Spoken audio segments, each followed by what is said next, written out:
हाँ जी, तो आज हम इलेक्ट्रोकेमिस्ट्री कर रहे हैं। इलेक्ट्रोकेमिस्ट्री में मैं आपको सबसे पहले इलेक्ट्रोलाइटिक कंडक्टेंस बताना चाहूँगा।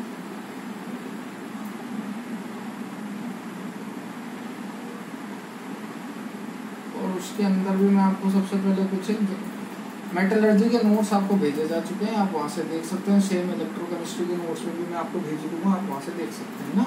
यहाँ मैं लिखना ही नहीं जा रहा, बेवजह टाइम वेस्ट होता है। तो रेजिस्टेंस के बेसिस पे बात करें, ये कुछ एक बेसिक टर्म्स है that is used in the electrolytic conductance. वैसे आप सब जानते ही होंगे, बट फिर भी मैं बता देता हूँ। आयंस के फ्लो को रोकता ही है, जैसा कि अपन जानते हैं। Obstacle provided in the flow of ions, इसे अपन रेजिस्टेंस बोलते हैं। यूनिट होती है बेटा इसकी क्या, ओम। रेजिस्टेंस का उल्टा होता है कंडक्टेंस। कंडक्टेंस को जी से डिनोट करते हैं, जैसा कि मैंने आपको बोला, it is the reciprocal of resistance. Unit क्या होती है इसकी, मोह या ओम इनवर्स। थर्ड होता है स्पेसिफिक रेजिस्टिविटी,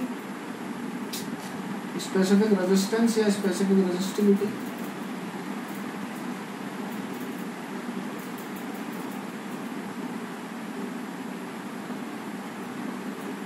आपको इस एप्लीकेशन के न्यूमेरिकल करने के लिए कोई बड़ी बात नहीं करनी है, बस आराम से क्या करो, फॉर्मूला लिख लेना, सीधे न्यूमेरिकल आता है। ये आप लोगों ने सुन रखा होगा, resistance is directly proportional to L and inversely proportional to 1/A होता है। तो R directly proportional to L/A होता है। प्रोपोर्शनलिटी साइन हटाओगे तो एक कांस्टेंट जनरेट होगा, R equal to rho L/A। ठीक है, रेजिस्टिविटी को रो से डिनोट करते हैं अपन।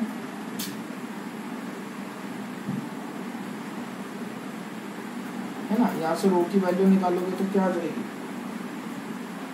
रो बराबर R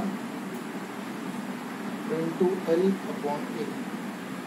ठीक है ना, सॉरी, R इंटू A/L। यहाँ तक तो कोई होपफुली दिक्कत नहीं आएगी, है। Next will talk about, sorry,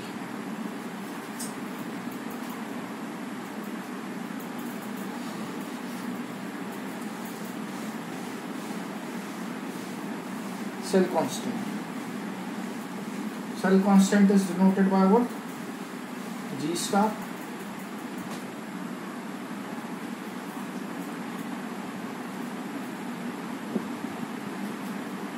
जो भी नंबर था वो 5 पर डाल दूँ। सेल कांस्टेंट G स्टार से डिनोट करते हैं इसको। ध्यान रखिएगा, कंडक्टेंस को G से और इसको G स्टार से डिनोट करते हैं। It is the ratio of nothing but L/A। ठीक है ना। L क्या होती है, डिस्टेंस बिटवीन इलेक्ट्रॉन्स। A होता है area of cross section.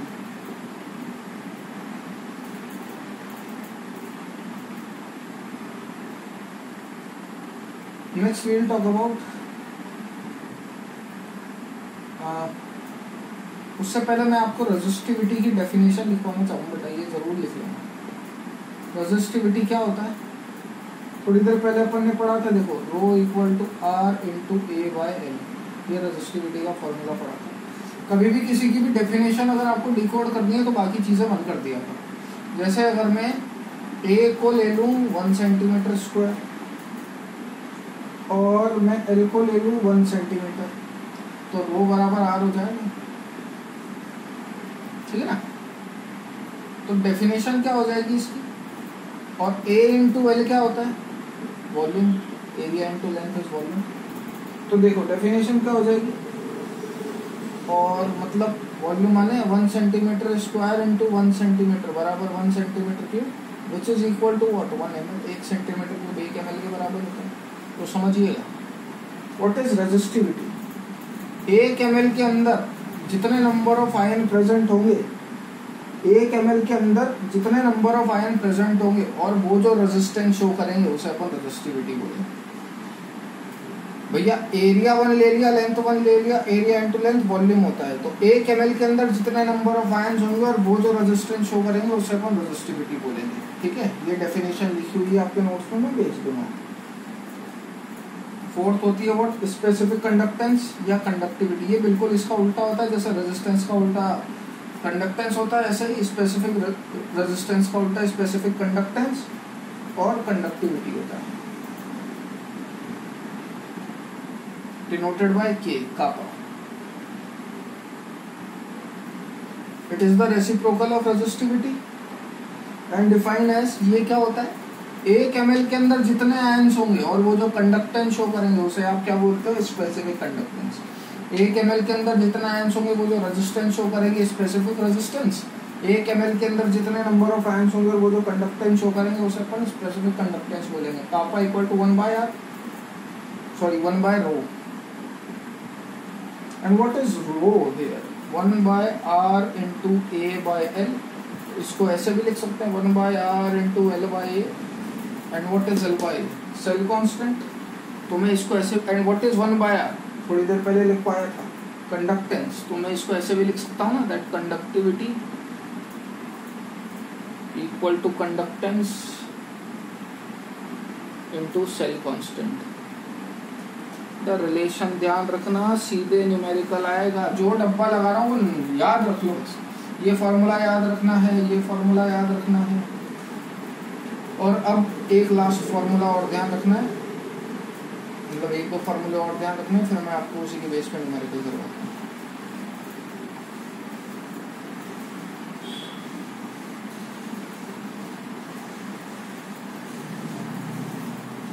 Next होता है मोलर कंडक्टिविटी।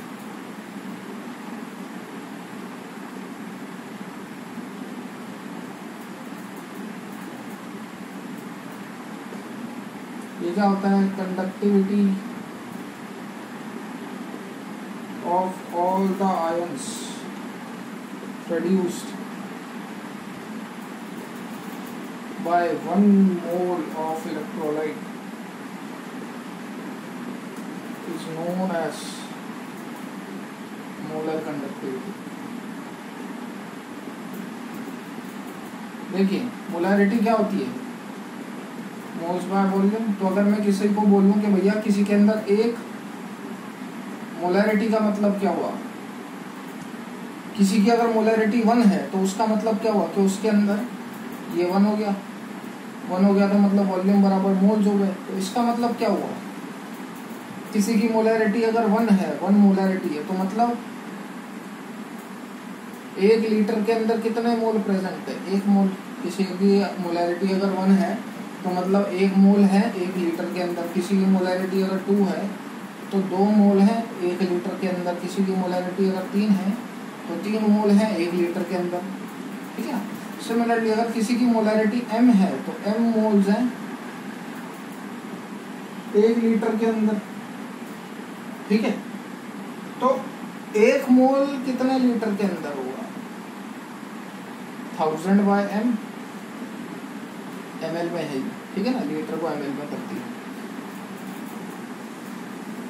तो अगर मैं डेफिनेशन से जाऊं, conductivity of all the ion produced by 1 mole of electrolyte, तो लैम्डा m ये होता है, लैम्डा है ना, कैपिटल लैम्डा, ये वी शेप बराबर होता है k into V. Lambda m बराबर क्या होता है, k into V. And what is v here, 1000। ठीक है ना, तो मैं ये v की वैल्यू यहाँ पुट कर रहा हूँ, लैम्डा m बराबर 1000 इंटू k/m। फॉर्मूला ध्यान रखना, पक्का न्यूमेरिकल आएगा इसके साथ। m क्या है, मोलर कंडक्टिविटी,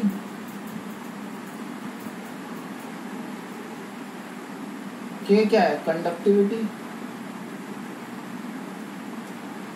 m क्या है, मोलैरिटी या कॉन्सेंट्रेशन। ठीक है, ये ध्यान रखनी है चीज। मैं न्यूमेरिकल भी करवाऊंगा इस पे, एक लास्ट इक्विवेलेंट कंडक्टिविटी।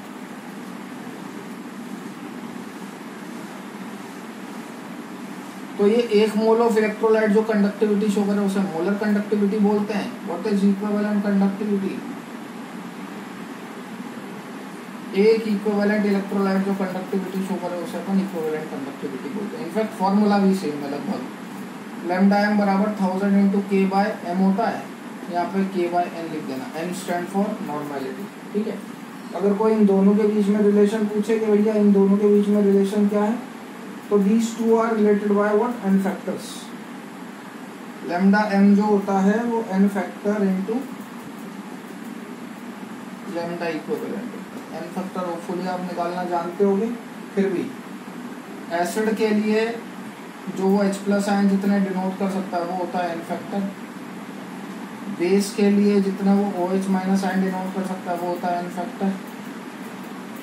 सॉल्ट के बेसिस पे बात करोगे या इलेक्ट्रोलाइट के बेसिस पे बात करोगे तो टोटल पॉजिटिव और टोटल नेगेटिव चार्ज वो होता है एन फैक्टर। ठीक है, एग्जाम्पल से समझा देते हैं। जैसे NaOH का एन फैक्टर कितना होगा? कितने बेस हैं इसके पास, कितने OH हैं? 1 1। H2SO4 एसिड है, कितने एन फैक्टर हो जाएगा? 2 H प्लस दे सकता है। Al2SO4 का होल थ्राइस कितना हो जाएगा इसका एन फैक्टर? 6। ठीक है ना। टोटल पॉजिटिव और टोटल नेगेटिव चार्ज हो सकता है लास्ट में आपको कंफ्यूजन हो जाए तो मैं तोड़ के भी बता देता हूँ। Al2SO4 का होल थ्राइस कैसे तोड़ोगे भैया? 2Al plus 3 plus 3SO4 minus 2। तो ये और ये सम मल्टीप्लाई कर दिया करो। 2 इंटू 3 कितना हो गया? 6। चाहे ये और ये मल्टीप्लाई कर दो, 3 इंटू 2 6, बात सेम। ठीक है ना। इलेक्ट्रोलाइट के लिए एन फैक्टर टोटल पॉजिटिव या टोटल नेगेटिव चार्ज होता है। एसिड के लिए H प्लस जो डोनेट करता है और बेस के लिए OH माइनस जो वो डोनेट करता है वो एन फैक्टर होता है। ठीक है, इस पे एक न्यूमेरिकल कर लेते हैं अपन सो दैट आपको थोड़ा सा कॉन्फिडेंस आ जाए। उसके बाद मैं आपको आगे बताऊंगा। आज ये टॉपिक खत्म कर देंगे, है ना। एक बेसिक न्यूमेरिकल है, बहुत आसान, और इसी तरीके का आपके यूजुअली न्यूमेरिकल पूछा जाएगा। द मोलर कंडक्टिविटी, फॉर्मूला ध्यान होना चाहिए, बस सीधा न्यूमेरिकल है। Molar conductivity of 1.5 molar solution of an electrolyte is found to be 138.9 s centimeter square mole inverse। Siemens है ये, इसका मतलब है। Calculate the conductivity of this solution. तो अब बस आपको फॉर्मूला पता होना चाहिए और काम हो जाता है। जैसे molar conductivity of an electrolyte, molarity मुझे दे रखी है 1.5 या कॉन्सेंट्रेशन। मोलर कंडक्टिविटी यानी कि लैम्डा मुझे पता है 138.9।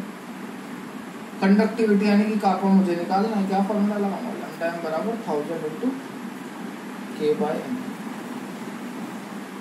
ये पता है, ये पता है, ये पता है, कापा निकाल लो। एक तो ये फॉर्मूला ध्यान रखना है, कंडक्टिविटी बराबर कंडक्टेंस इनटू सेल कांस्टेंट। हो सकता है वो आपको कंडक्टेंस और सेल कांस्टेंट दे दे, तो वहां से आप कापा निकालोगे, कापा आप यहाँ पुट करोगे और यहाँ पर वैल्यू पुट करके लैम्डा एम भी निकाल सकते हो। सिचुएशन पे डिपेंड है वो, तो गिवन क्या है। ठीक है, आगे बढ़ते हैं।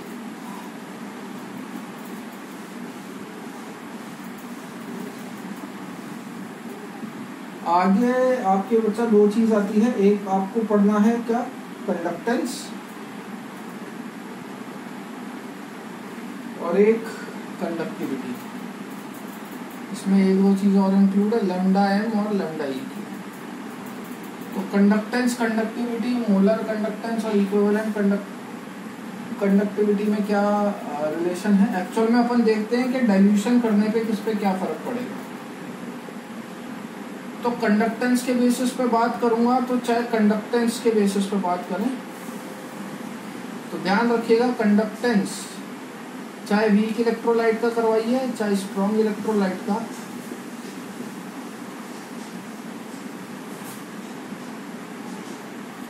डाइल्यूशन करने पे ये वैल्यू जो है, कंफर्म बात है, चाहे वीक इलेक्ट्रोलाइट लो चाहे स्ट्रॉन्ग इलेक्ट्रोलाइट, कंडक्टेंस बढ़ती है। कंडक्टिविटी की बात करूंगा तो डाइल्यूशन करने पे कंडक्टिविटी घटती है, जबकि मोलर और इक्विवेलेंट कंडक्टिविटी डाइल्यूशन करने को बढ़ती है। ठीक है, ये आपको ध्यान रखना है। आगे अपन बात करेंगे कोलरॉस लॉ की।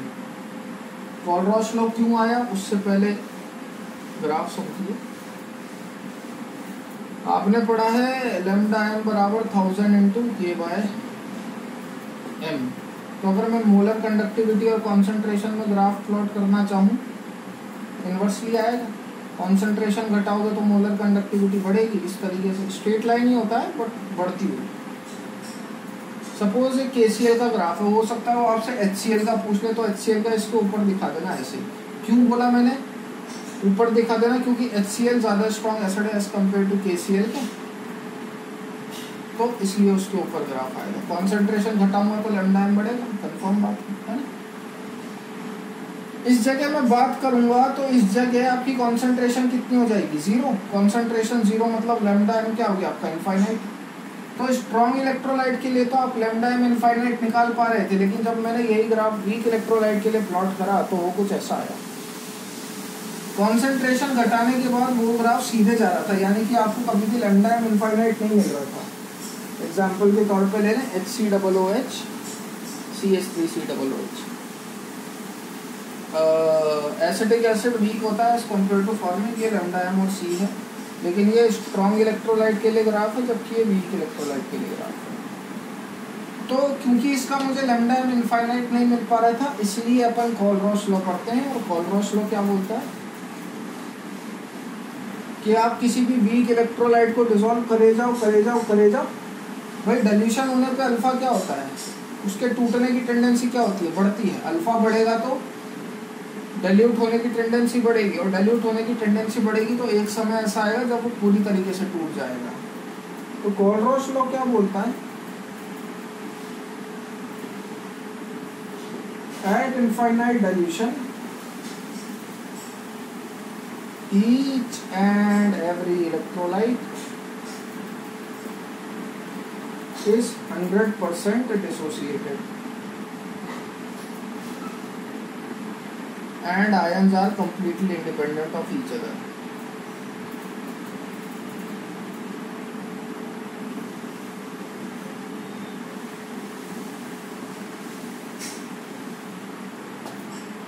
Therefore, क्योंकि आयन्स अब एक दूसरे के इंडिपेंडेंट हो जाते हैं, so there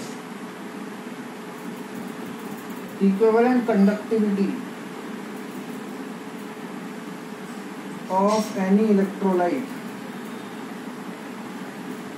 will be equal to, writing समझ में भी ना आए तो टेंशन मत लेना, मैं नोट्स भेजूंगा इसे। Summation of limiting equivalent conductivity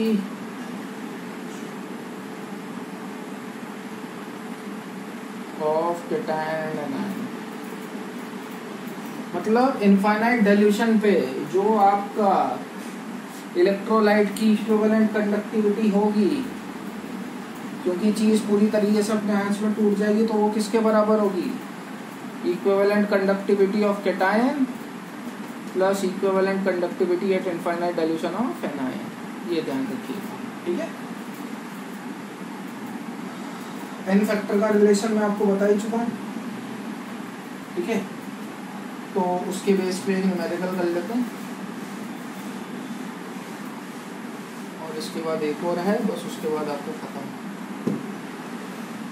जैसे आपको दे रखा है lambda infinite of NH4 plus दे रखा है कितना? 200 siemens centimetre square mole inverse. Al+3 दे रखा है 300 siemens centimetre square mole inverse, और लैम्डा इनफाइनाइट ऑफ SO4-2 दे रखा है 125 siemens centimetre square mole inverse. अब देखो इस इक्विवेलेंट इनवर्स हो गया, ये इक्विवेलेंट कंडक्टिविटी है। कैसे पता लगाया? यूनिट देख के वैसे क्वेश्चन में मेंशन था बट फिर भी। और ये मोलर कंडक्टिविटी है, कैसे पता लगा यूनिट देख के, एक में मोल आ रहा है एक में इक्विवेलेंट आ रहा है, तो molar conductivity equivalent conductivity. Calculate क्या करना है आपको, पहला lambda infinite of Al plus 3 equivalent calculate करना है। दूसरा lambda infinite of equivalent of Al2SO4 का होल प्राइस कैलकुलेट करना है। मतलब इसकी Al प्लस 3 की इक्विवेलेंट और इसकी इक्विवेलेंट कैलकुलेट करनी है, ठीक है। Al प्लस 3 की इक्विवेलेंट निकाल दो और Al2SO4 के होल प्राइस की इक्विवेलेंट निकाल दो। तो अपन जानते हैं क्या, दैट लैम्डा m बराबर n इंटू लैम्डा EQ। आपको Al प्लस 3 की इक्विवेलेंट निकालनी है लेकिन दे मोलर रखी है, तो मोलर किसी भी आयन के लिए उसका n फैक्टर होता है उसके ऊपर का चार्ज, ध्यान रखना ये। किसी भी आयन के लिए उसका n फैक्टर होता है उसके ऊपर का चार्ज। तो आपको क्या दे रखा है, मोलर कंडक्टिविटी दे रखी है 300, n फैक्टर कितना हो जाएगा Al प्लस 3 के लिए, उसके ऊपर का चार्ज 3 इंटू लैम्डा EQ। यहाँ से आपका लैम्डा EQ आ जाएगा कितना, 100 siemens centimetre square equivalent inverse unit आप लिख ही सकते हैं, ठीक है।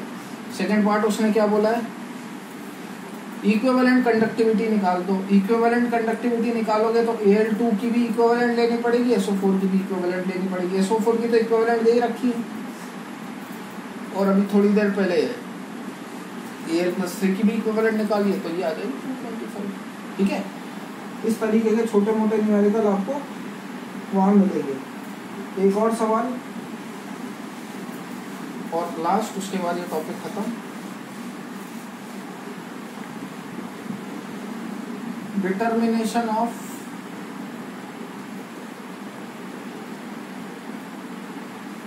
Degree of dissociation alpha and dissociation constant. तो देखिए अल्फा की मैक्सिमम वैल्यू कितनी होती है, 1। इनफाइनाइट डाइल्यूशन पे, इनफाइनाइट डाइल्यूशन पे तो हर चीज पूरी तरीके से टूट जाती है, तो मतलब हर कोई अल्फा जो होगा वो 1 होगा। लेकिन किसी स्पेसिफिक डाइल्यूशन पे अल्फा की वैल्यू कितनी होगी, ये कैसे पता लगाएं, डिवाइड करके। तो अल्फा अपने को पता लगाना है, तो वो किसके बराबर होगा, lambda m upon lambda m infinite. ये फॉर्मूला हो गया molar conductivity eight infinite dilution, molar conductivity degree of dissociation. Question समझो,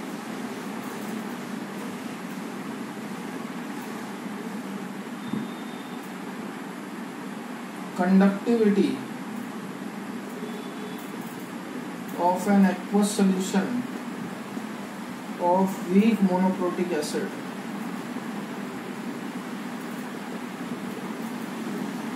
कितनी है, 3.3 into 10⁻⁻⁴ ohm inverse centimetre inverse.